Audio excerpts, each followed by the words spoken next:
Good morning, everyone. Thank you for getting up bright and early and joining us. My name is Melody Tarani. I'm the Adult Services Librarian for the City of Azusa Library.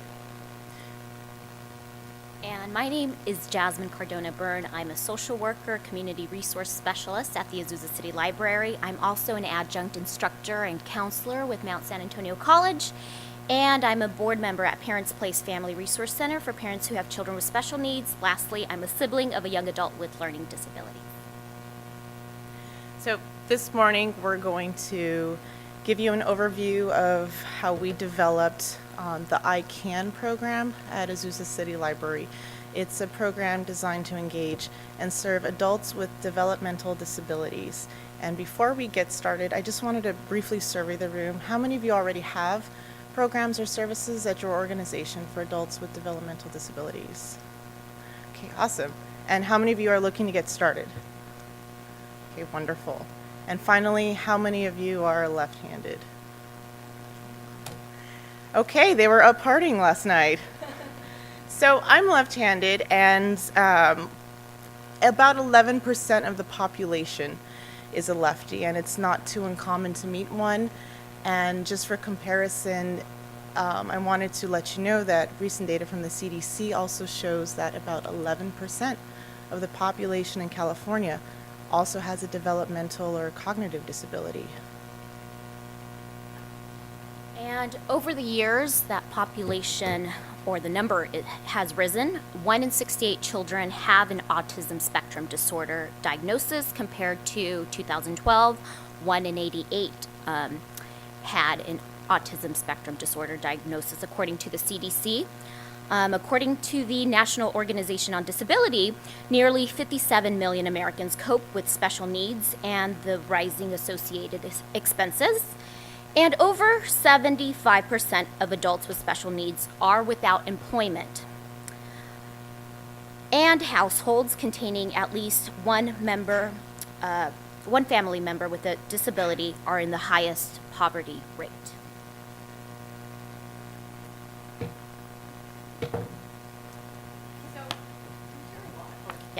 So we hear a lot about developmental or cognitive disabilities, but what is the difference? Someone with a learning disability has difficulty reading words, letters, or numbers. Someone with a mental health disability has difficulty managing their emotions, mood, perceptions, or behavior. Examples of this includes people with schizophrenia, bipolar disorder, or major depression. A person with a developmental disability means that they have difficulty with retaining information, recalling concepts, or problem solving. They could also have difficulties with social skills or general living skills. Examples of this includes cerebral palsy, autism, Down syndrome, intellectual disabilities, genetic disorders, or epilepsy. And developmental disabilities are often developed or diagnosed before the age 18. So we wanted to give everyone a brief overview of what People First Language is and introduce some acronyms we'll be using. In your swag bags, everyone got a handout on People First Language. You could read it more in depth during or maybe after the presentation, but in a nutshell, People First Language means that you're referring and you address the person, not the disability. And while this is pretty common sense to most of us, it's a good idea that if you do start a program, you want to meet with all staff about this, since everyone from the front lines of circulation to administration will be advocating for your program, introducing it, and interacting with patrons.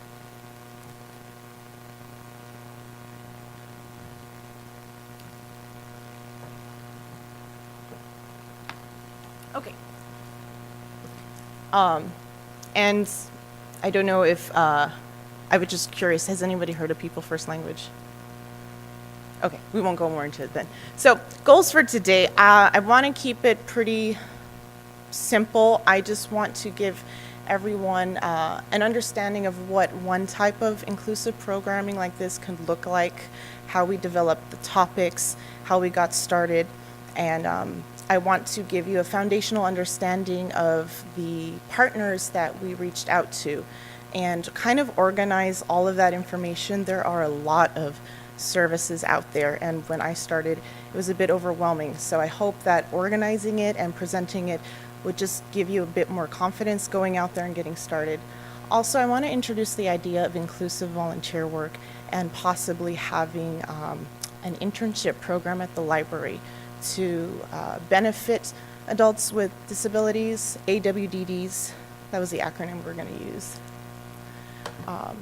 And that would help build vocational skills and provide a more inclusive environment. And finally, we hope you're inspired and get started.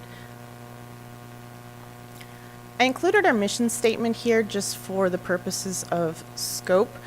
This is what we always refer to when we were thinking, is this going to be within the scope of what we are aiming to do? What is our library able to provide? And also the language.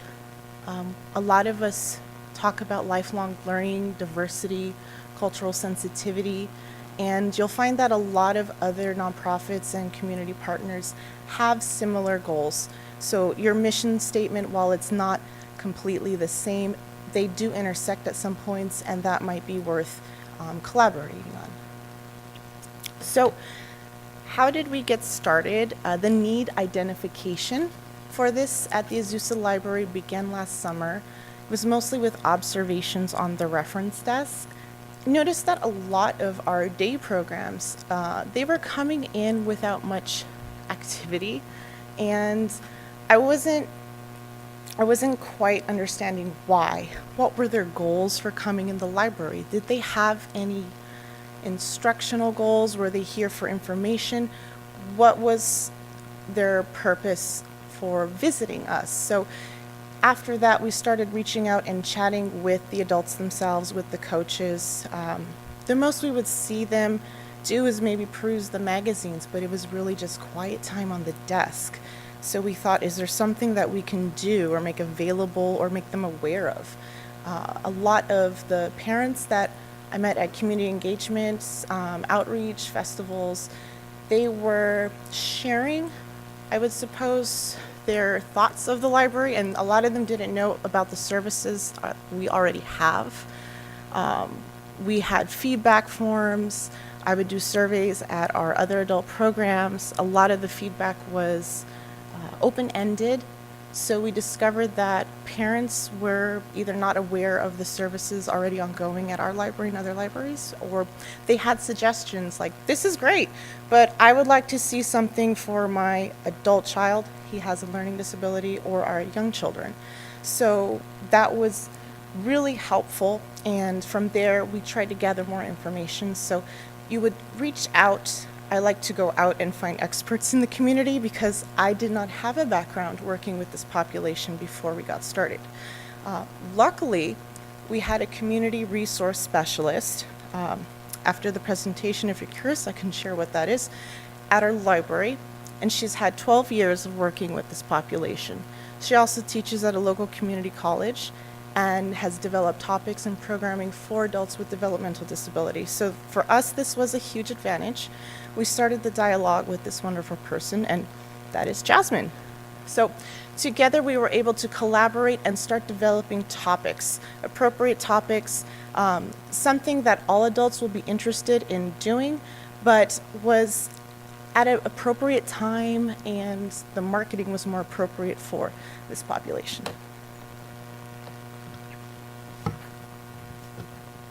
So to give you a bigger picture of why libraries are in a unique position to make an impact, I'll share a little from the social work field and quality of life for many AWDDs in our community. Many stay at home. They're not given the opportunity to be challenged, to learn new skills. We see this often with minority communities that are not utilizing their available support services. Public spaces are not always available or able to accommodate people with developmental disabilities, as in they may not feel welcomed or have an easy way to understand directions or have the patience for these patrons. Our world is essentially created for able-bodied people. So There is also research that shows how AWDDs have difficulty coping with life transitions from K to 12 education to adult life. And yes, we've come a long way thanks to the Adults with Disabilities Act, or ADA. Our restrooms and sidewalks and facilities are more accessible. Even phone calls are more accessible thanks to TTY. But we still fall short with employment and educational opportunities for adults because there still needs to be more advocacy for this population. There still needs to be more awareness. There's slow inclusiveness in our culture that comes from there is more inclusiveness in our culture now that comes from those actively creating opportunities. And these people are usually family members, facilitators, coaches, employers, and local service providers in the community. So there were two studies that we identified from Arsmond and Myers. Arsmond found that social and community participation of adults with autism, for example, decreases as the population transitions from adolescence to adulthood. And Myers concludes that social participation is a key factor linked to quality of life, and many adults in the study, sampling autism specifically, become more and more isolated as they age. To combat this, deliberate intervention is needed, such as deliberate acts of engaging adults and being given the opportunity for community participation.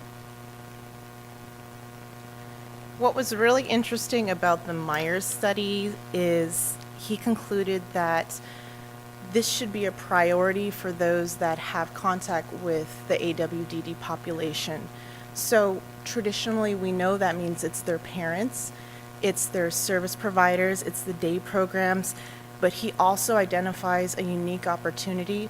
He says this also should be a priority for anyone that has access to creating opportunities for community engagement and recreation.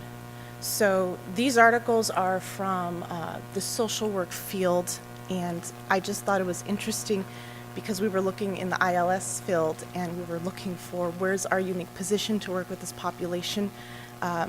We should publish some because we haven't found much. We had to go into Jasmine's field of social work. So taking that, we felt more confident going forward with this. There is data out there to support why we should, as libraries, as community engagement facilitators, be reaching out and providing and creating these opportunities. So, just a little quote. So by purposefully including these programs, you are helping break down barriers and build a more inclusive community. So we hope you're all motivated. You got the background data. You're like, great, let's get started. So it was determined that the best time of day to host any of these programs would be in the morning. A lot of the AWDD population, even if they're coming in on their own or they are independent or they come with a day program, they're here in our community at the library early in the morning. They do have to break for lunch, and everyone has to be back at their facility by around 2 p.m., at least in Azusa. So we decided to keep it simple, make it on the same day of the month. It was always held on the last Tuesday of the month at 11 a.m. Determining topics. So this is where most of our work before even advertising to the community got started.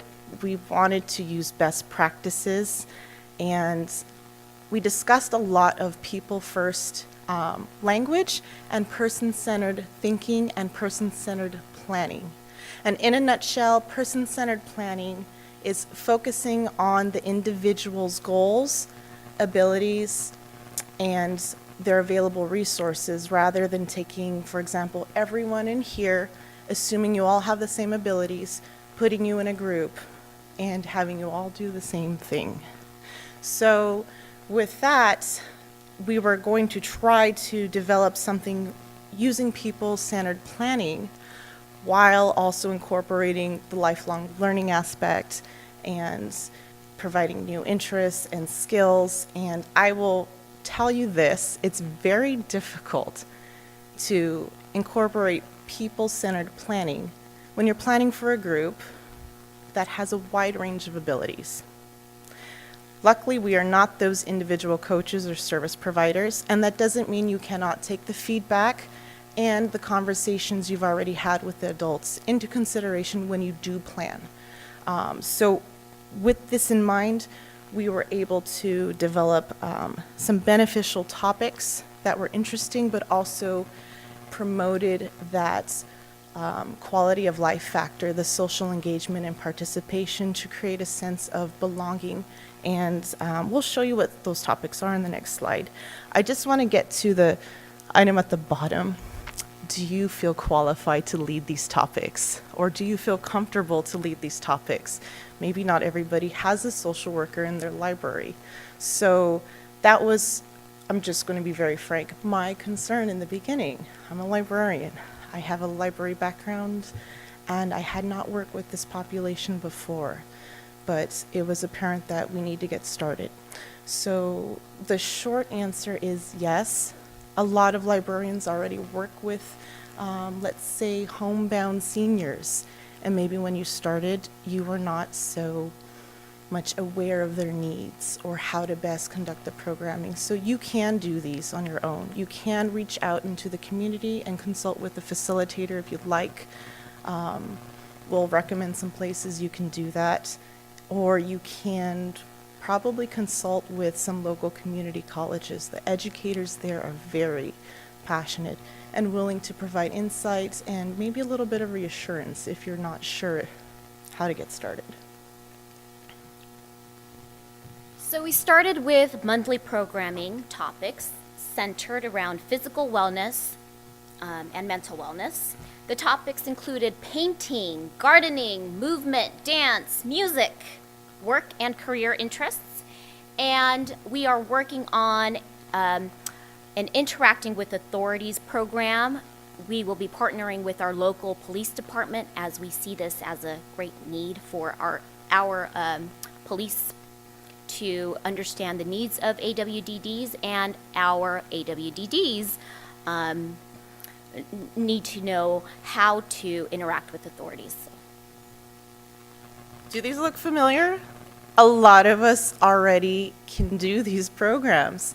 So I just want to give that reassurance, because I think for us, our biggest part of the ICANN program was just getting started and developing the topics. So this is what one of the programs looked like. ICANN Paints. It was a program centered around the topic of bird watching, native birds of San Gabriel Valley. Everyone in the room came in, they received their supplies and a handout, and it identified local birds and their behaviors, any vocabulary in here. People volunteered to read about their favorite bird or a bird that they just saw coming into the library. We also conducted a craft. We wanted to utilize motor skills and engage everyone in the room, so everyone was able to have that creative portion in there. We painted bird houses, and we ended it with a book giveaway. This, the ICANN Paint program had a really good response from the community, so we decided to turn it into a part 2. We worked with the local bird rehabilitation center, and they came back and they were able to bring raptors. A lot of the ICANNers were able to come back to the part 2, and they participated in a Q&A session. And nobody got to pet the owls, but it was well received. Another program that we did was ICANN Grow. It was focused around gardening, the Southern California climate, Mediterranean climate, any types of plants that were drought tolerant. And we did this program outside. Everyone got to work with their hands in the soil. And the creative component of this one was creating your own succulent globes. And so a lot of these materials were low cost, and we got lucky with this one. We had donations. We had a local nursery that was enthusiastic about libraries. And these were also taught by Jasmine and myself. The content can be done in-house. You can create your own sheets with your vocabulary, and you can conduct the program without any special botany studies. Another really fun program was I Can Play Music, and we had a drum circle and a discussion about musicality and rhythm, how music can play a positive impact to our mood and health. And of course, we jammed along with Mr. Chaz. Where is he? There he is, Mr. Chaz and his lively instruction. So for this one, we worked with a vendor that had background working with youth and adults with developmental disabilities. Another well-received topic was I Can Cope. And I just want to stress again, we wanted topics that all adults would like. I Can Cope was a topic to introduce people to positive coping strategies, ways to reduce the anxiety or stress of a traumatic event or just a stressful event. Sometimes if something doesn't go their way or your way, you might feel it and you might start maybe, having these emotions and feelings, and you need to have certain methods of coping with it and what's appropriate. So what we did, and everyone has a copy of the handout, we provided positive coping tools to everyone.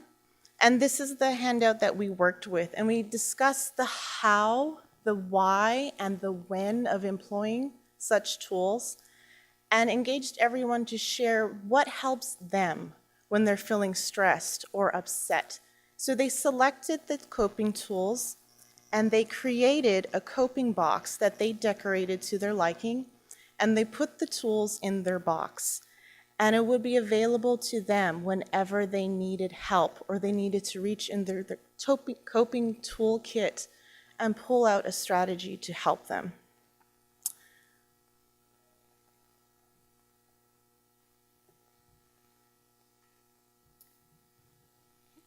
I Can Work was a program that explored work interests and career pathways. For this program, we had a guest speaker who was Lynn Lee from our San Gabriel Pomona Regional Center. She is an employment specialist, and she talked about opportunities and services that are available to our adult with developmental disabilities population. From here, they also talked about the CalAble program, the California Achieving a Better Life Experience, which is a new tax advantage savings account that helps AWDDs save money without losing public benefits, such as Social Security income, Medi-Cal, or in-home support services. What was interesting about I Can Work is we had not seen someone present about savings accounts or tax advantage accounts for AWDDs. Most of us have like a Money Smart week or Money Smart month, and so we were thinking it would be nice to incorporate information like that for all adults of all abilities in the population and what's available to them. So Lynn's presentation was really interesting in that regard. Some of the participants in I Can Work provided some insightful feedback when we were engaging during this program. A lot of them were sharing their difficulty in finding employment, meaningful employment, or holding on to it. And when we were asking where have they previously work or would like to work, some of them said the library. And a lot of them saying, I like books, I like the quiet, I like the idea of handling books, or I worked in a library when I was in school, and I would love to work there again. And one individual was sharing that, yes, he's looking for work, but he just hasn't had the enough experience to put on his resume. But it's something he's hoping to achieve. It gives you a sense of purpose, he said. So I want to look at the resources.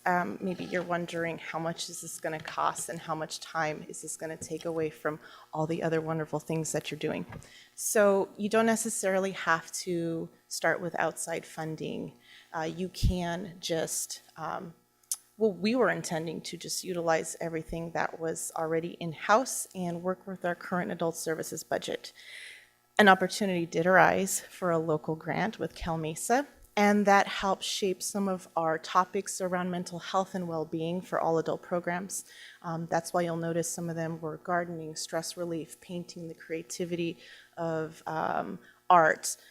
But these can be pretty much low cost if you work with your donations or other supplies that you might have. You will need the support of your entire staff. They'll need to know what's going on. Frontlines at CERC will need to be able to refer patrons to the appropriate contact, and even administration will want to advocate in the community for you if you are starting a new program. And the mayor of Azusa was very responsive. He took to the idea and was discussing it at a council meeting and attended the first session with his wife. So during the program, we had an average of 25 people per program. We used name tags. It was very helpful for us. We also want to give participants the time to talk and express their ideas. Sometimes someone might get caught off by another person's enthusiasm, so being prepared to moderate a bit would be helpful. And keep in mind, you're developing insight and rapport with this community and their service provider with each program that you do. Again, we said the appropriate time for us was between 10:30 and 12. We did our programs at 11 a.m. at the same time each month. We wanted to reach out to all the local service providers, so we would send them the flyers weeks ahead of time. If we had developed this next 4 or 5 months, which we ended up doing later, we would send it to the program coordinator or director so they could schedule site visits. A lot of programs schedule their groups to specific sites in your area. They do them weeks ahead of time, and some groups will not schedule more than 1 or 2 groups to that site. So 1 month you might get group A and B from site 1, and the next month site 1 might send group 3 and 4. Sign-ups and flyers. This is an example of what one of our flyers look like. We decided not to have sign-ups. Down at the bottom, it says sign-ups are optional but not required. The very first time we had sign-ups, we found that some people felt compelled to share their disability to justify why they wanted to go to the program, and that was not something we were intending or anticipating. So we removed that barrier. If you want to sign up, that's great. If the coaches want to give us a heads up of how many people are coming, that's great, but it's not required. You can just show up and participate. We had a mix of age groups. I would say the average age was between 30, 35, but we had people in their 60s and people in their late teens. And finally, am I going to offend anyone? No. You're going to do really well when you get started. This was my initial thought, and I'm just trying to be as authentic as possible and share all those questions that maybe some people might be afraid to ask. People First Language is very helpful when you're writing your flyers and promotions, and you end up becoming a little bit of an advocate too when you reach out to vendors, and people get to know what you're trying to do in the community. And swag bags, everyone loves them. If you have the funding or a grant to do them, our patrons love them. We had a few extras, so we hope you enjoy the bags today. By a show of hands, who's familiar with the California Regional Center system? Almost half of us. Very good. Okay, very good. Okay, so there are 21 regional centers in California. They are funded by the Department of Developmental Services and help coordinate services for children, infants, children, and adults with developmental disabilities throughout the state of California. So essentially, they're social workers or case managers that get to decide what types of programs, services our adult and children population with developmental disabilities get funded. Every regional center also has a family resource center. Who's familiar with the family resource centers? Oh, okay, very good. All right, so family resource centers provide information, resources to family members of people with special needs or professionals who work with them. And this is at no cost. So they're another wonderful partner. Ours is the Parents Place Family Resource and Empowerment Center. They provide trainings, support groups, community events, and some house small collections of books, toys, DVDs. All right, so for the library world, it might be less confusing if we look at the regional center's services as a visual representation for AWDDs. They are one center at the top of a large umbrella, and under them are all these other agencies and organizations that carry out services for each layer of this pyramid. At the top of the pyramid is the goal that many AWDDs would like to achieve, and these are the services available to empower them to get there. Libraries may be most familiar with the traditional day program, so that is at the bottom of the pyramid.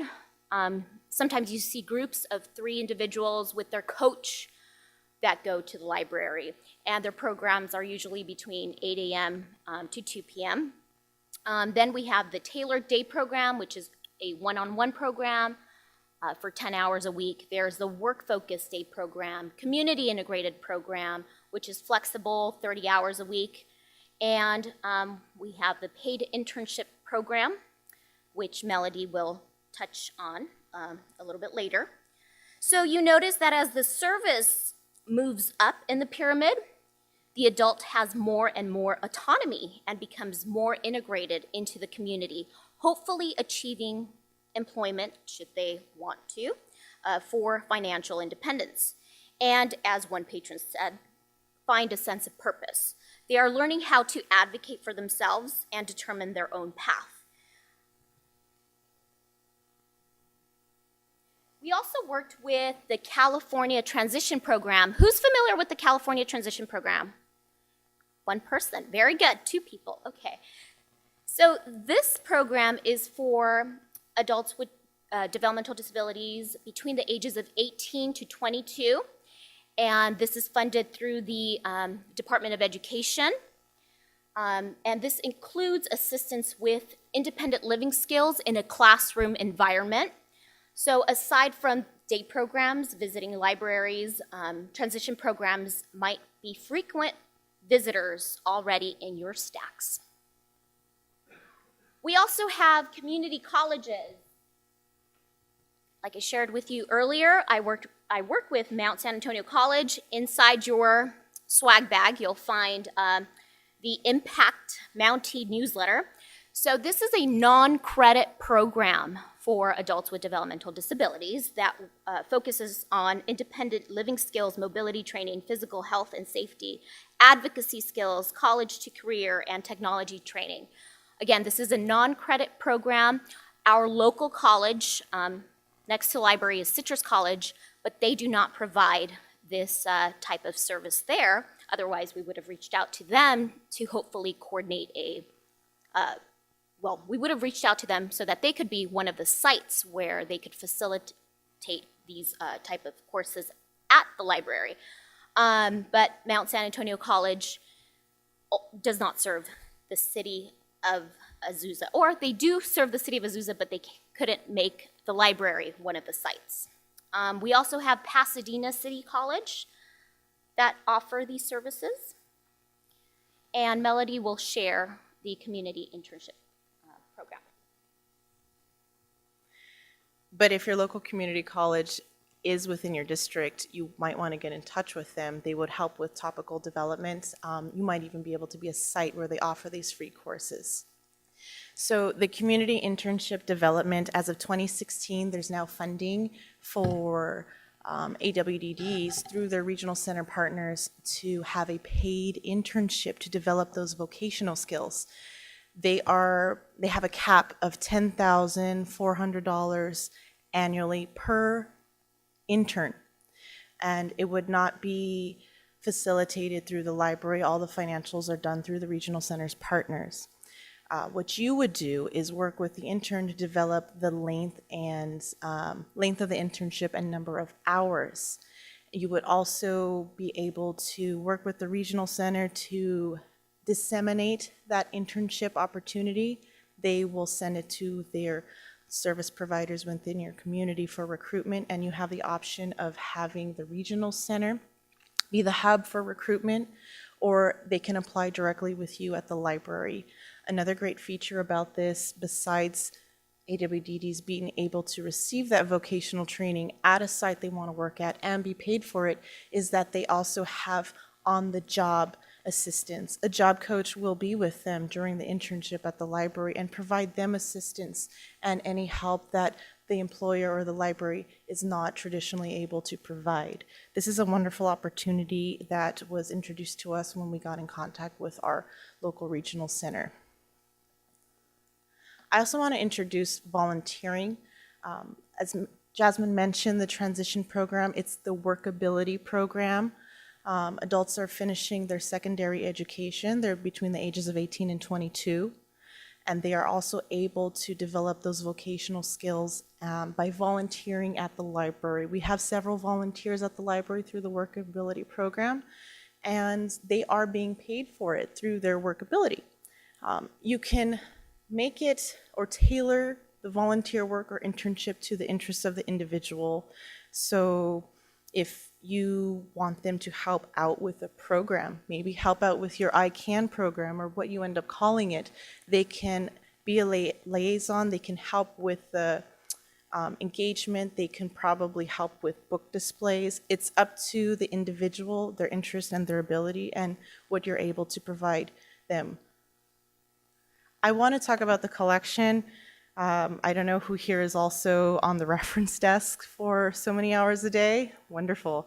So here's more of a holistic approach of where we're going with ICANN. We wanted to make sure that, yes, we have programming, but do we have the information needed to serve this community? We're looking to better our services, so what do we need to learn more about information that they're interested in? To do this, we had to, again, reach outwards and have those conversations. A lot of people are looking for work. The interesting thing is a lot of the coaches are looking to better their teaching skills. They're teaching independency skills. They're teaching financial responsibility. They're teaching their clients about health. So we worked with Jasmine and some other local partners to find those resources. Maybe they're not so, not readily available on Baker and Taylor, or it's under a different subject heading. Maybe it's not something I'm familiar with, and it wasn't initially. So having a list of recommended items was helpful.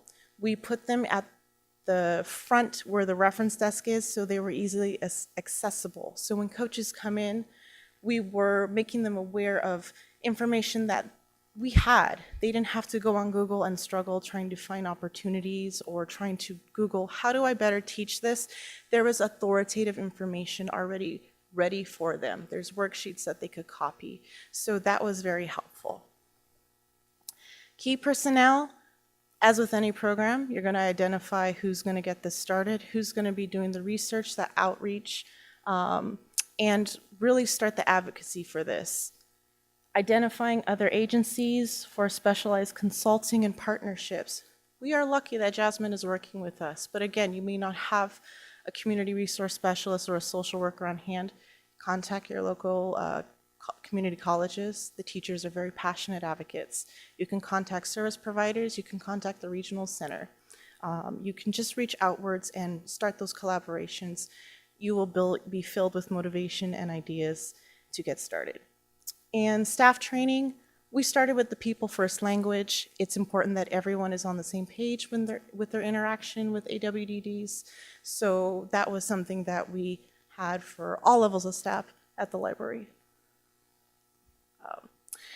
We were not doing this with grant funding, so we did not have to really go through all of those outputs and outcomes, but we did establish short and long-term goals, which helped us continuously evaluate the program.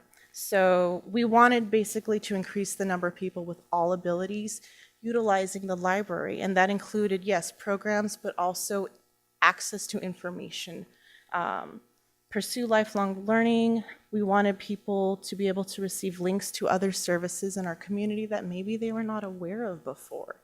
So evaluation to do this, we do a lot of observations, we do a lot of feedback surveys. Keep in mind the ability of your population. Maybe they're not good with motor or communication skills, or filling out a survey may not be feasible within the time that they're there. So be prepared with questions and engage with them and ask them, what were you coming in today to do? What are you looking for? It's better than, do you know what the library can provide? A lot of our patrons, even outside of the ICANN program, they're still shocked that the library is able to provide them with information. They just thought it was a place for computers. So it's that traditional problem that we have with all programming. Moving forward, we have a newfound patron base. We are aiming to increase the number of programs, but on a smaller scale. We are seeing more interest in people coming in, and we're getting more calls. So we wanted to have that community engagement, that quality of life factor, the social participation for this group. So we were going to start trying to have weekly programs with crafting and engagement and smaller scale activities, with the one monthly topic that we started traditionally with for the ICANN program. Our library auditorium is now under renovation, so we're looking to get this started hopefully early 2019. We'll hopefully be getting our intern in, and they can start working on programming with us. Our wonderful volunteers have already been working with us, and we would like to also incorporate a tour of libraries at work. We discovered that a lot of our patrons, not just AWD populations, don't know what opportunities await in a library. Some have not thought about working in a library, and for those that have, they're ecstatic to see what we do. So it might just be helpful to take them on a tour and feed that motivation and hunger. So we have seen increased engagement. We have seen patrons asking for books and fiction at the reference desk. I sit there a lot. I'm on reference a lot. I haven't seen too many people come ask me for advice on what to read, not from this population, and I'm starting to see that. So just even promoting the friendliness of the library has made an impact. Let me see. Oh, and we are starting to see people check out that collection that we developed, especially the coaches. I've even had aunts who are looking to work with their younger nieces and nephews, specifically with motor sensory skills. So developing that collection has been been pretty beneficial for us at the reference desk, because before we're just on the computer thinking, okay, what is the best resource for this? We don't have too many books on this topic. Who can I reach out to, and who is a good referral?